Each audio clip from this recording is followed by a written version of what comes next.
Hi అండి, welcome to our channel Gayatri motivational talks. ఈరోజు మీకు మా అమ్మ చేసేటువంటి రవ్వ లడ్డు చేసి చూపిద్దాం అనుకుంటున్నాను. రవ్వ లడ్డుకి కావాల్సినటువంటి ఇంగ్రీడియంట్స్ ఏంటో చూద్దాం. 1 కేజీ ఏమో బొంబాయి రవ్వ, అదే సుజీ రవ్వ అనమాట.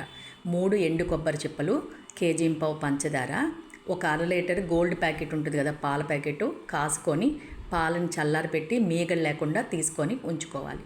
అలాగే జీడిపప్పు 100 గ్రాములు పడుతుంది, కిస్మిస్, యాలకులు అన్నీ కూడా రెడీ చేసుకొని పెట్టుకోవాలన్నమాట. ఇవన్నీ కూడా పాల్లో ఎటువంటి నీళ్లు పోయకూడదు, ఎందుకంటే టేస్ట్ మారిపోతుంది. జస్ట్ మనం ఉండ రావడానికే పాలని మిక్స్ చేస్తాం కాబట్టి ఆ పాలు అనేవి మేగలు లేకుండా చల్లారి పెట్టుకొని ఉంచుకోవాలి.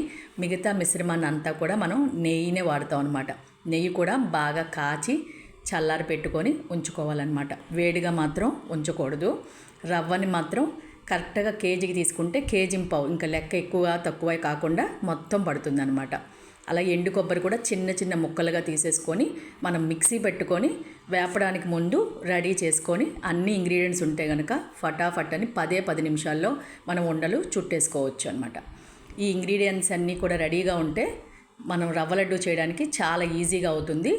ఈ యాలకుల మిశ్రమాన్ని కూడా మనం ఈ ఎండు కొబ్బరి మిక్సీ చేసినప్పుడు వేసుకుంటే మెత్తగా అయిపోయి టేస్ట్ అనేది రవ్వ లడ్డుకి చాలా బాగుంటుందన్నమాట.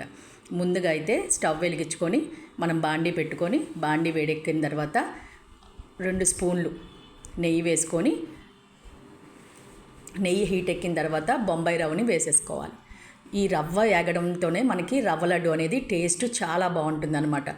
ఈజీగా రవ్వ లడ్డుకి కావాల్సినటువంటి రవ్వ ఎగడానికి 10 నిమిషాల పైనే టైం పడుతుంది. బాండి వేడెక్కిన తర్వాత మొత్తం ప్రాసెస్ అంతా కూడా సిమ్లోనే ఉంటుందన్నమాట. అది కలుపుతూ చేసుకోవాలి, ఉండపట్టకుండా. రవ్వ మీకు ఏగిన తర్వాత ఆ కలర్ చేంజ్ అవ్వడం అనేది బాగా చక్కగా కనబడుతుంది. మంచి వాసన కూడా వస్తుందన్నమాట. అంటే ఒకవైపు మాడి కాకుండా మనం చక్కగా కలుపుకుంటూ ఉంటే ఆ కలర్ చేంజ్ అనేది మీకు కనపడుతూ ఉంటుంది. ఈజీగా 10 నిమిషాలు, నాకైతే ఖచ్చితంగా 10 నిమిషాలు పట్టింది, అందుకని మీకు చెప్తున్నాను అనమాట. రవ్వ ఏగిన తర్వాత దాన్ని వేరే పళ్ళెంలో తీసుకొని చల్లారిపోవాలి. ఏది వేడిగా ఉంటూ ఉండకూడదు, చల్లారిపోయి పక్కన పెట్టుకోవాలి.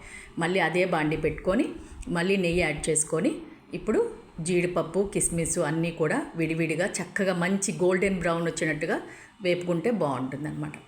ఇవి కావాలంటే మనం రవ్వ లడ్డు చుట్టుకున్నప్పుడు ఈ మిశ్రమాన్ని కలిపేసుకోవచ్చు, లేదా ఒక్కొక్క లడ్డూకి మనం జీడిపప్పుని, కిస్మిస్ని ఇలా లోపలికి పెట్టుకుంటూ కూడా మనం ఉండ చుట్టుకోవచ్చు. అది ఎవరి ఇష్టం బట్టి వాళ్ళు చక్కగా చేసుకోవచ్చు. నేనైతే ఎక్కువగా బాగా నోటికి పలుకుల్లా తగులుతాయని చెప్పి నేను జీడిపప్పు గుళ్ళని చిన్న చిన్న ముక్కలుగా చేశాను. మళ్ళీ విడిగా కూడా లోపలికి ప్రెస్ చేసి విడిగా జీడిపప్పు పెట్టాను అనమాట. వేపుకోవడం కూడా చాలా బాగా ఈవెన్గా వేపుకుంటేనే బాగుంటుందన్నమాట.